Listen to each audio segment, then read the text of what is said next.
Guys, kumusta po kayong lahat? Isang mapagpalang araw o gabi sa inyong lahat. Guys, maririnig po natin ang patungkol sa aral ng mga apostol. Yan ang binahagi ni Apostol Pablo sa lahat na dapat nakabase sa aral nila. Pakinggan natin sa Bicol version.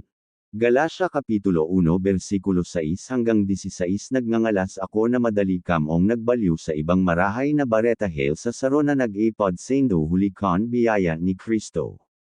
Na inibak ong ibang ebanghelyo, alagad egwanin nagkapira sa sendo na nariribok, asin gustong rautan an ebanghelyo ni Kristo.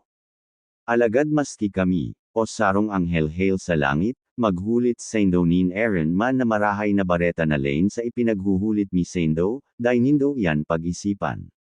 Sosog sa mga sinabi takento, sinasabi ko gurare iyan ngunyan, isikwal nindo ang sizima na maghulit sendo nin ibang marahay na bareta na bako man kan marahay na bareta na inako na nindo.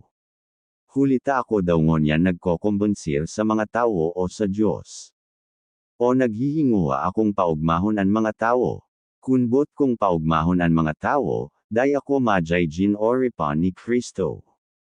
Hulita ipinapahayag ko sendo, mga tagang, dapit sa marahay na bareta na ipinaghulit ko, na iyan bakong hail sa tao.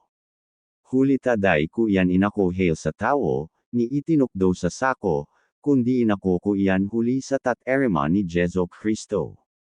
Hulita na dangog nindo ang dapit sa sakong buhay kon na kaedyang mga panahon kon ako nasa relihiyon kon mga Hudyo, kung paano ko pinasakitan nin makuri asin rinaut ang simbahan nin Diyos. Niin hulita ako maigus na gayo sa mga sinasabi kon sa kong mga magurang. Alagad kon paumayan nin Diyos ang saro na nagpili sako puun pa kon ako mamundag, asin nag-ipod sako huli kon sa iyang biyaya, tanginang ihayag sako an sa iyang aki, tanginang ikahulit ko an marahay na bareta manon God say sa tahaw kon mga pagano, danganday ako magtutukdo nin laman asin dugo. Sa Tagalog ay ganito sinasabi. Galatia Kapitulo 1 versikulo 6 hanggang 16. Ako'y namamangha na kay dali ninyong nagsilipat sa ibang ebanghelyo buhat sa tumawag sa inyo sa biyaya ni Kristo. Na ito'y hindi ibang ebanghelyo, kundi mayroong ilan na sa inyo'y nagsisiligalig, at nangagiibig na pasamain ang ebanghelyo ni Kristo. Datapwat kaimat kami, o isang anghel na mula sa langit, ang mang-aral sa inyo ng anumang ebanghelyo na iba sa aming ipinangangaral sa inyo, ay matakwil. Ayon sa aming sinabi ng una, ay muling gayon ang aking sinasabi ngayon, kung ang sinoman ay mang-aral sa inyo ng anumang ebanghelyo na iba kay sa inyong tinanggap na, ay matakwil. Sapagkat ako bagay nang hihikayat ngayon sa mga tao o sa Diyos.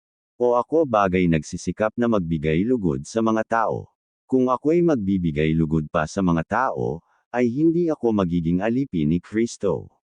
Sapagkat aking ipinatatalaste sa inyo, mga kapatid, tungkol sa ebanghelyo na aking ipinangaral, na ito'y hindi ayon sa tao. Sapagkat hindi ko tinanggap ito sa tao, ni itinuro man sa akin, kundi aking tinanggap sa pamamagitan ng pahayag ni Hesukristo. Sapagkat inyong nabalitaan ang aking pamumuhay ng nakaraang panahon sa rilayan ng mga Hudyo, kung paanong aking inuusig na malabis, at nilipol ang iglesia ng Diyos.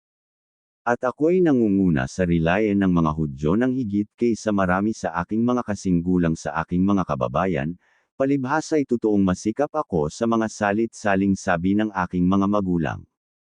Ngunit nang magalingin ng Diyos na siyang sa akin ay nagbukod, buhat pa sa tiyan ng aking ina, at ako'y tawagin sa pamamagitan ng kanyang biyaya.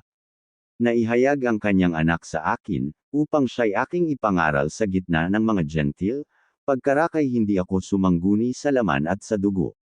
Ngunit sa ngaon napakaraming ibang aral na di base sa aral ng mga apostol ni Kristo kay guys mag-ingat po tayo at alisto dapat nakabase lang po sa aral ng mga apostol ni Kristo.